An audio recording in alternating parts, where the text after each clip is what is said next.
The house fell silent when his parents handed me a contract and declared, "Sign this. All your assets now belong to the family." My husband smirked and said, "It's just a formality, babe." I leaned back and smiled. "Then you'll love what's in my safe deposit box." Their faces twisted in panic as the lawyer walked in. I met Daniel 6 years ago in Chicago. I was in my late 20s, focused on my career, and had worked hard to get where I was. Real estate was my thing. I flipped houses, made smart investments, and built a comfortable life for myself. Nothing flashy, but solid. Secure. Daniel, on the other hand, came from money. Or so I thought. He had the charm, the confidence, the expensive taste. He never talked about money much, but he always had the best suits, the newest gadgets, the high-end everything. His parents, William and Eleanor, were the same way. They had an old money attitude, like they were better than everyone else. Their house was massive, full of antique furniture and family portraits, the kind of place that looked rich. I wasn't some clueless, wide-eyed girl. I knew rich people. I worked with them all the time. And something about Daniel's family felt off. His parents made these little comments, like, "You're so lucky to be joining our family, and a woman like you must be thrilled to have this kind of stability." I should have asked why they assumed I needed stability. Daniel had moments that made me uneasy too. He borrowed money and forgot to pay it back. He once suggested I put my name on a house he wanted to buy, saying it would be easier for tax reasons. I shut that down. But still, I let these things slide. I told myself it didn't matter. Until the night they made their move. Daniel and I had been married for 2 years when his parents invited us over for dinner at their estate. It wasn't unusual. They liked their fancy family dinners, with expensive wine and long, drawn-out conversations about legacy and tradition. But that night, something felt different. The moment we sat down, there was this tension in the air.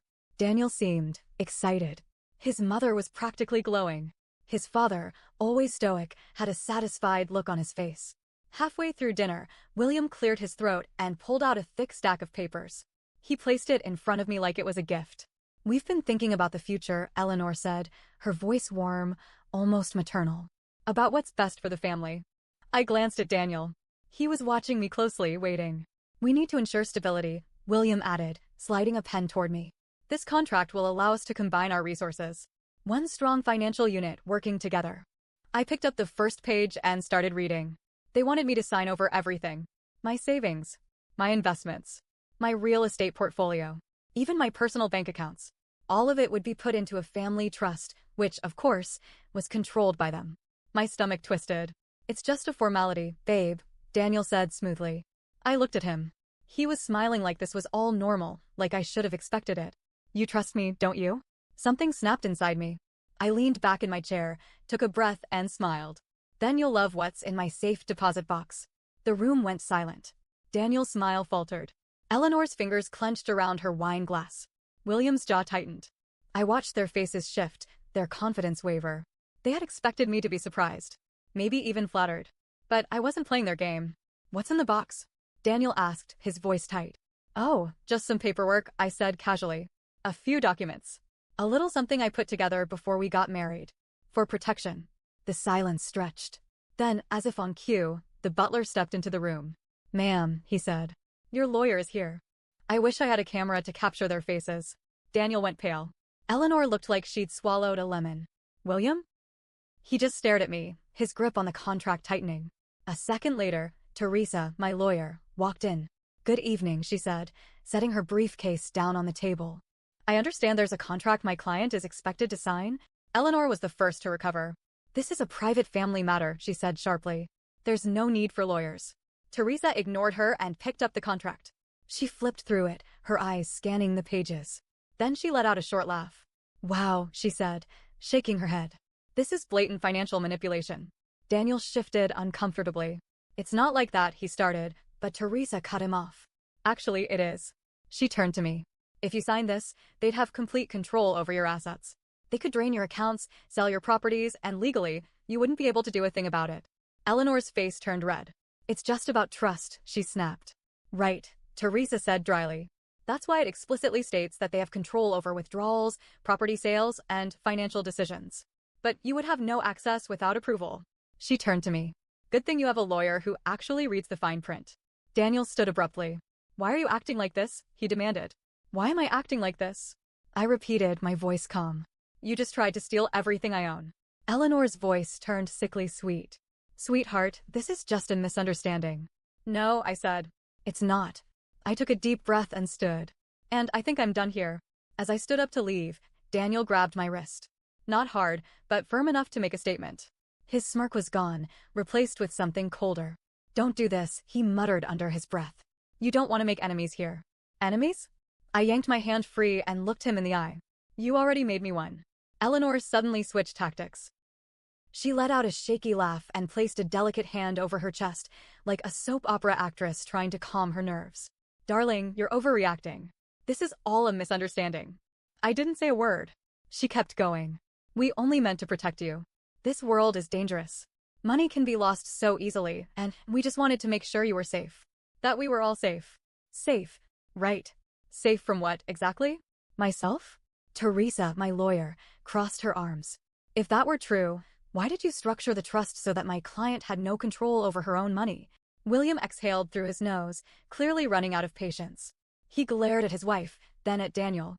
This is becoming unnecessary, he said. We should just move forward like adults. I nearly laughed. Like adults? You mean like how adults try to steal from their own family? I shot back. His face darkened, but I wasn't intimidated.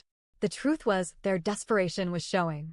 They thought they had me cornered, that I would be too emotional, too shocked to think straight. They had no idea who they were dealing with. That's when Eleanor dropped the next bomb. I suppose, she said with a small sigh, this means you're not interested in the inheritance either. My head snapped toward her. Inheritance? Daniel shot his mother a warning look, but it was too late. The word was already out in the open. Oh, Eleanor said, her voice airy and casual. Did Daniel not tell you? His grandfather's estate. The one in Rhode Island. The family's real wealth. I felt Teresa's eyes flick toward me. She was thinking the same thing I was. This wasn't just about my money. The estate is in probate, Eleanor continued. And soon, we'll gain full control. But with your attitude. She tilted her head, letting her sentence hang in the air. I understood what she was doing. She was dangling a carrot in front of me. She thought I'd drop my guard, that I'd be tempted by the promise of more wealth. But what I saw wasn't an opportunity. It was a pattern. This family had a history of taking things that didn't belong to them. They were always scheming, always planning to get their hands on something someone else built. And Daniel. Daniel had known about this. He had kept this from me. I turned to him. Were you ever going to tell me? He ran a hand through his hair. I was going to bring it up later, okay? When the timing was better. Better for who? He didn't answer. Because we both knew the truth. He never planned to tell me. We left that night without another word. In the car, Teresa sighed and rubbed her temples. You realize what this means, right? Yeah, I muttered. They were after more than just my money. Exactly. She tapped her fingers against her briefcase. If this estate is as big as they're making it sound, you can bet they'll do anything to keep control of it. I stared out the window, my thoughts racing. What are the odds Daniel has debt? I asked. Teresa gave me a sharp look. You think he's hiding something? I know he is. Because it all made sense now. The expensive suits, the flashy lifestyle, the way he always talked like he had money but never actually paid for anything. And if he was in debt, then this trust wasn't just about controlling me. It was about saving himself. The next morning, I did something I should have done a long time ago. I hired a private investigator. I wanted everything. His finances, his credit history, his past business dealings, everything. And what he found? It was worse than I thought. Daniel was drowning in debt. He had multiple credit cards maxed out. Personal loans. Even a business loan he took out under my name without telling me. I saw red. Not only had he lied, he had stolen from me. And I wasn't about to let it slide. That night, I confronted him. How long have you been stealing from me? Daniel blinked. What are you talking about? I threw the papers onto the table. You took out a loan under my name. You've been hiding debt. Lying to me. And you wanted me to sign away everything so you could fix your mess. For the first time, he didn't try to deny it. Instead, he did something worse. He laughed. A cold, bitter laugh. You were always so damn careful, he muttered, shaking his head. I thought I could make you see the bigger picture. That you'd understand we needed to be smart about our future. But you just don't get it, do you? My chest tightened. So this was always the plan? He looked up at me, his expression unreadable. You have no idea what you've just started. I took a step back. Are you threatening me? Daniel didn't answer.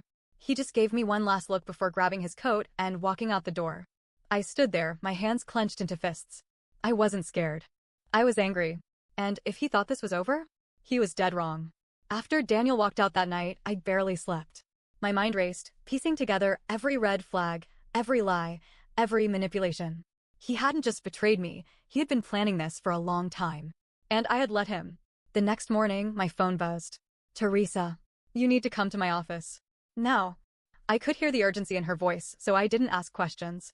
I just got in my car and drove. When I walked in, she was already waiting with a file on her desk. You're not going to like this, she warned, sliding it toward me. I opened it, and my blood ran cold. There was another woman. Actually, there were two. Daniel wasn't just lying about money. He was lying about everything. Teresa leaned forward. Meet Lisa and Hannah. 2 pictures. 2 women. Both younger than me, both stunning. Lisa was with him 2 years ago. He promised to marry her. Took out a loan in her name and drained her savings before ghosting her. My stomach turned. Hannah was last year.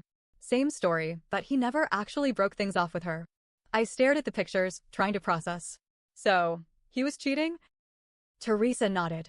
Well, married to you, yes. But here's the kicker. She flipped to another document. He was also engaged to Hannah. I blinked. Wait, what? Yeah, Teresa said. He proposed. Gave her a ring. Planned a wedding. She thinks she's about to marry him in 6 weeks. My mouth was dry. So he was married to me, engaged to someone else, and scamming both of us? Teresa exhaled. Pretty much. And that's when it hit me. The Rhode Island estate. That inheritance his family was obsessed with. Daniel needed a wife on paper to gain access to it. That's why he kept me around. That's why he pushed for the trust. He wasn't just trying to steal my money. He was trying to replace me before I could figure it out. I needed to talk to Hannah. Teresa set up a private meeting at a coffee shop the next day. When she walked in, I almost felt sorry for her. She was glowing, practically floating with excitement. She thought she had a fiancé. She had no idea she was his next target. I introduced myself, and the moment I said Daniel's name, I watched her face change. How do you know him? She asked, suddenly guarded. Because he's my husband. Silence. Then, that's not possible. I placed my wedding ring on the table. Hannah's hands shook as she reached for her bag. She pulled out her ring and placed it beside mine. Identical. That's when she started crying. She told me everything. Daniel told her he was coming into an inheritance, but needed to be married to secure the money. He promised that once everything was finalized, they'd move to Europe, start fresh, live a life of luxury. He had already convinced her to sign over her savings. I clenched my fists. Do you still have contact with him? I asked. She nodded, wiping her tears. He's supposed to take me to meet his family this weekend. I exhaled slowly. We're going to crash that little reunion. Hannah agreed to go along with my plan. We didn't tell Daniel we knew. Instead, she acted like nothing was wrong. She texted him, kept the engagement moving forward, even played along when he gushed about their future together. Meanwhile, I was working in the background. I hired a forensic accountant to dig through his finances. Turns out, Daniel had a hidden offshore account where he'd been funneling money. The debts I found earlier? Just the tip of the iceberg. Then I dug into his parents. Remember that Rhode Island estate? Turns out, it wasn't legally theirs yet. The probate process was messy, and they needed a stable heir to gain control. A stable married heir. Daniel was supposed to be that person. But now? Now I had everything I needed to burn it all down. The night of the family dinner came fast. Daniel thought he was bringing his sweet, naive fiancée to meet his loving parents. Instead, he was about to get the shock of his life. Hannah and I arrived together. I walked in first. Daniel's parents were already seated at the grand dining table, sipping wine like royalty. Eleanor's face twisted in confusion when she saw me. What are you doing here? She snapped. I smiled. I wouldn't miss family night for anything. Daniel walked in behind me, arm in arm with Hannah. And then? He froze. His face drained of color. I watched the panic settle in as his brain scrambled for a way out. Babe, he said, forcing a smile at Hannah. Why is she here?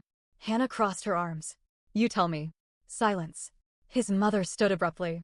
This is ridiculous. I won't have this drama at my table. I laughed. Oh, trust me. You'll want to hear this. I turned to Teresa, who was standing quietly by the doorway. Would you like to begin? She stepped forward and pulled out her files. Let's start with fraud, she said, flipping to the first page. And then we'll get to bigamy. The room exploded. Eleanor gasped. William slammed his glass down. Hannah threw her engagement ring at Daniel's chest. And Daniel? Daniel just sat there, staring at me with a look I'll never forget. Pure, unfiltered hatred. He knew. I had destroyed him. And the best part? I wasn't finished yet. Silence.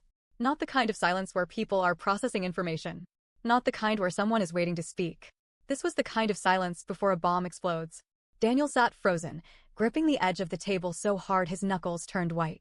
His mother's face twisted in a mixture of horror and fury, her mouth opening and closing like she wanted to scream but couldn't find the right words. His father just stared ahead, the weight of everything sinking into his face like years of bad decisions hitting all at once. Then fraud? Eleanor spat, regaining her voice. This is absurd. Where did you even get this ridiculous claim? Teresa, calm as ever, placed a thick folder onto the table and slid it toward them. It's all in there, she said simply. Bank records, loan documents, forged signatures, and, oh, she reached for another paper, proof that Daniel took out a business loan under his wife's name without her knowledge. That alone is a felony. Daniel flinched, but Eleanor slammed her hand on the table. This is a family matter, she snapped. No, I said, my voice level. This stopped being a family matter the moment you tried to steal from me. This is a legal matter now. And then Hannah spoke. And what about the bigamy? She demanded, arms crossed. Because last time I checked, I was engaged to a single man, not some lying, married scam artist. Daniel finally moved. His chair scraped against the floor as he stood. Hannah, he said carefully, his voice soft. I can explain. She let out a bitter laugh. Oh, I'd love to hear this. He exhaled, running a hand through his hair, eyes darting around the room like a trapped animal looking for an escape. Okay, fine, he muttered. Yes, I was seeing you while I was still married. But it wasn't what you think. My marriage to her was over long ago. He gestured toward me without looking. We were just dragging things out. I scoffed. Dragging things out? I repeated. You literally tried to trick me into signing over my entire net worth. Sounds pretty active to me. Hannah turned to him, her eyes narrowing. So everything you told me was a lie? The future, the wedding, her voice broke for a second. You told me I was the one. For a moment, something flashed in Daniel's eyes. Regret? Panic? It was hard to tell. I meant it, he said. I wanted us to have a future, Hannah. While you were still married, she snapped. No answer. Eleanor, still fuming, turned on me. You set this up, she accused. You're trying to ruin us. I laughed. I actually laughed. Ruin you. I repeated. You did that yourselves. I just put the truth on display. Daniel had been silent too long. That's when I knew he was about to snap. You think you've won? He finally said, his voice low. Everyone turned to look at him. He wasn't panicked anymore. He was angry. You act like you're the victim here, he growled, eyes locked onto me. But let's be honest, this was always about power for you. You liked feeling superior. You liked keeping everything locked away, so I had to come to you for money. I raised an eyebrow. That's an interesting way to describe me protecting my finances from a compulsive liar. His nostrils flared. You never trusted me. You never gave me a reason to. I was your husband, he exploded, slamming his fist onto the table so hard the glasses rattled. You were supposed to stand by me, not turn on me like this. Hannah took a step back. Eleanor looked shaken. William, for the first time that night, spoke. Sit down, he ordered. His voice was quiet, but the authority in it was clear. Daniel hesitated, chest rising and falling fast. Then, slowly, he sank back into his chair. Teresa cleared her throat. Since emotions are high, let's cut to the chase, she said, flipping through her notes. First, she held up a document. Hannah has already reported the fraud regarding the money taken from her. That's one charge against you, Daniel. His jaw clenched. Second, she continued, we have already spoken to law enforcement about the fraudulent business loan. And, considering the forged signature, that's another charge. Eleanor gasped. You wanted the police? Of course, I said, staring at Daniel. Did you really think I was just going to let you walk away? His hands curled into fists. Third, Teresa went on, completely unfazed. The Rhode Island estate. That inheritance you were banking on? It seems probate court has some interesting information about how deep in debt this family really is. William's head snapped up. What are you talking about? Teresa smiled. Oh, you didn't know? Your assets are frozen. The air shifted. Eleanor's face drained of color. No, that's not possible. It is, Teresa said. Turns out, the real reason you wanted my client to sign everything into a family trust was because you needed her money to pay off your debts. Eleanor shot up from her seat. This is a lie. But the way her voice cracked? She knew. William knew. Daniel knew. They were done. Eleanor was the first to break. She turned to Daniel, her voice sharp, her eyes furious. You idiot, she hissed. You had one job. You were supposed to make this work. And now? We're ruined. Daniel flinched. Don't put this all on me, he snapped. This was your plan just as much as mine. And you were supposed to execute it, she screeched. William rubbed his temples, looking 10 years older. Hannah, shaking, turned to me. I want him arrested. Don't worry, I said. It's already in motion. Daniel's head snapped toward me. You wouldn't. I met his stare. Watch me. And that's when the sirens wailed outside. Daniel was arrested that night. Fraud, identity theft, bigamy. There was plenty to work with. His parents? Their estate went into foreclosure within months. Hannah and I? We went out for drinks the next day and toasted to the fact that we burned them to the ground. Some people say revenge isn't worth it. I disagree. Sometimes revenge is exactly what's needed.